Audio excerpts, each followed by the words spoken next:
Hey, remember I had to redo the injection pump on my 3150. It wouldn't run anymore. Well, it wouldn't run, and I couldn't get it started. It's sitting right here. I got to get it moved because I got to use that to run the silage blower, and I got to start getting ready to fill the silo. But anyhow, we had to take the. I was hoping to get it running enough to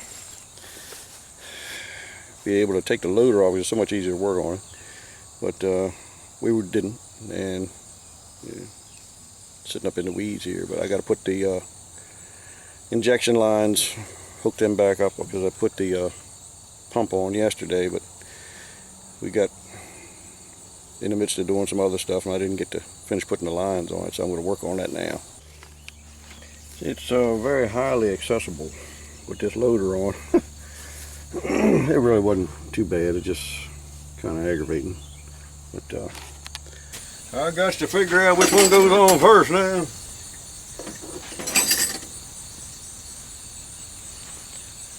Even my shop rag is a John Deere rag. Let's see.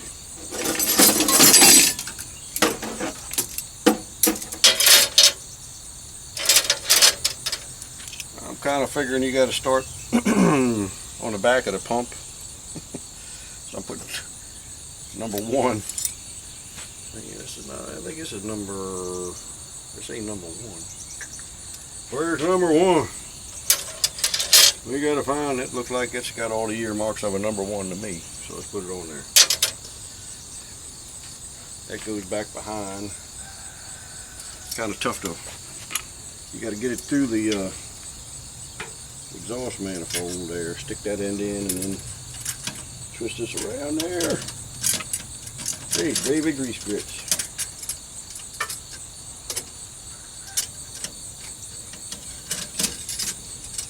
There we go. That's in there. All right. You know, I was going to use this for a tractor church. I don't know if I will or not. It's kind of long, but it's fun to hear.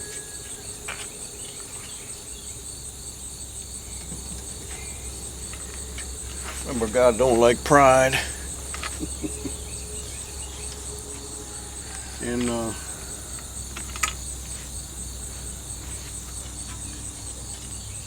I know it's hard for you to believe, but humility is not one of my strong points. You think I'm bad now, you should see me as a young man. Sometimes God just likes to put you in your place, you know.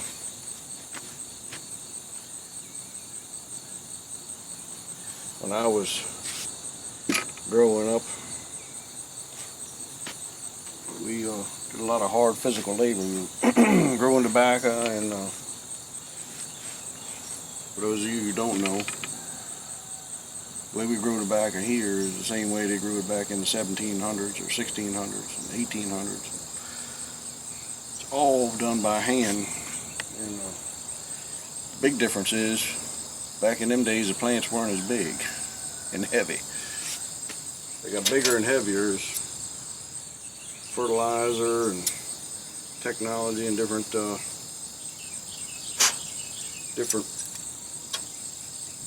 hybrids, different varieties came along, and so I think this one must go. I still think that's number 3.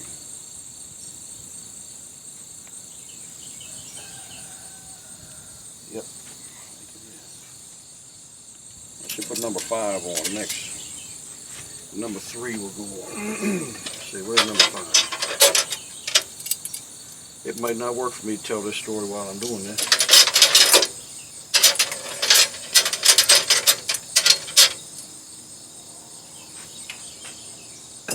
That looks like a 5er. Yep. But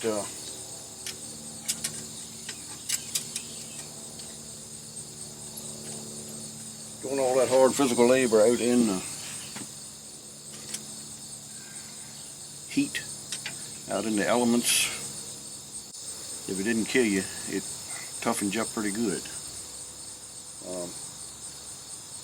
I was very fortunate. We come from a family that had pretty good genetics, I guess. And also, well, longevity. I guess that deals with genetics. We the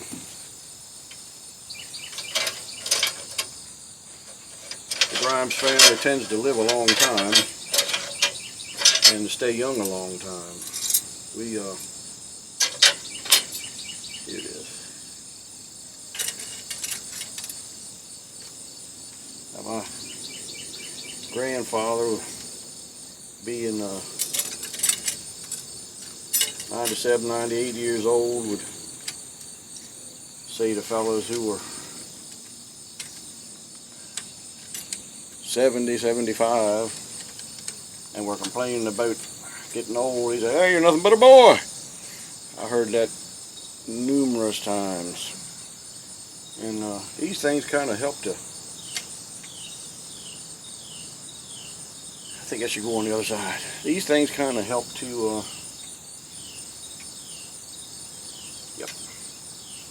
form your view of life and age and everything. Shucks, my dad working in the hay and in the tobacco, I mean,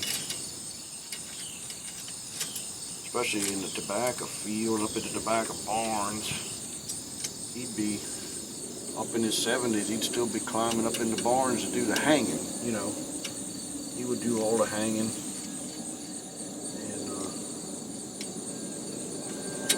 When he stopped doing that out in the field, in his 70s and in the 80s, he was still out there spearing tobacco and cutting and everything. And he could outwork young guys that was in college that come to help us. And so I have a different concept of what old is, I guess. I hear these people nowadays, they get into their 40s and they, "Well, I can't do what I used to do. I'm getting old now." I'm thinking to myself, good gosh, man, you're just hitting your stride. You're just hitting your prime. I mean, I never got, my physical appearance of my body never hit its peak until 45. Before that, I was nothing but skin and bones. But then when I hit the mid-40s, my musculature started to build up and fill out and started looking halfway decent. This always amuses me when people talk about getting old when they're 45 or something. Got aches and pains, oh my! I got a sister, a Deere sister. Only one I got left. Started out with 3, down to 1. But she, from the time she was in her 40s, she was, "I'm just getting so old." And she talked herself into it. She got old before her time. It's a shame. I don't think of myself as old. It's a mindset. I really, it's not something I consciously do. It's just subconsciously there. My daughter was talking to an acquaintance, friend of hers, telling about me doing this YouTube channel. And when Jenny came back, she was relating to me her friend's reaction. She said her friend's reaction was, "Wow, he's doing that at his age." And just to illustrate, my mindset is different from most. The first thing that went through my mind, this is not a lie, the first thing that went through my mind was, does she think I'm too young to be able to do it? I mean, it only fleeted through my mind for like a second and a half, and then all of a sudden I realized, she thinks I'm old. And it was kind of, I laughed at it, it's just funny. But I still feel like I have the mindset that I'm just a kid, which is a good thing in some ways. My wife would say she's getting tired of being my mama. But anyhow, it does have its does have certain advantages for her. Enough said about that. But anyway, I never thought of myself as being old. And God, like I say, does not like people that are prideful. And I can tend to be that way, especially when I was younger, in the younger days. When we were doing tobacco, it's for a couple months, it's 6 days a week, working out in the heat, in hot sun, the hottest part of the summer, and up in the barns where it's 140 degrees under the tin, until you just had a tremendous amount of hard physical labor. I mean, and you got a full body workout in very tough conditions. You'd be cutting the tobacco. We would go quick. We'd cut a couple plants a second. And I'm sure other guys were that fast. Dropping sticks. You carrying a big armload of sticks. You dropping them down, and then you got your spear. You're spearing the tobacco. You're picking up a whole tobacco stalk, which might weigh 20 pounds. And you're holding it out. It strengthens your wrist, and you're putting it down on there, and you're picking up the whole stick of tobacco, which 50, 60 pounds. I mean, I know that some of them weighed more than that. With the big tobacco on, 80 pounds, some of them, really big tobacco. And you passed it up in the barn, one-handed up there, slinging it up there, and then if you're hanging and you're using both hands and lifting it up and hang, you just, in very tough conditions, and you get in what I would call extraordinary physical condition. Pretty good shape. And anyway, you get pretty strong and just able to handle. You can take some very, very adverse conditions. And I believe this must go to number 2. Yeah, I believe this goes to 2. Yep. How to get it in there is another question. Like I say, my dad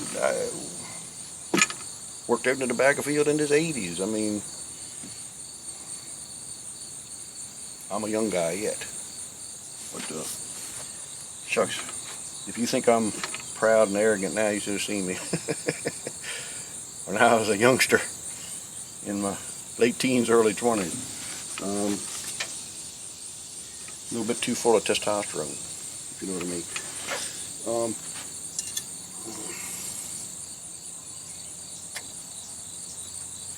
Let's see if I can get this thing up in there. I think God likes to mess with you sometimes. If he sees something that is starting to be a problem, if he thinks you're getting a little too proud and haughty, I think he enjoys messing with you a little bit. Usually when somebody says they got help to put hay up, it just means there's just one more warm body in your way that you got to walk around, and that'll mess things up and slow things down for you. Well, this guy, he wasn't much smaller than Hulk Hogan.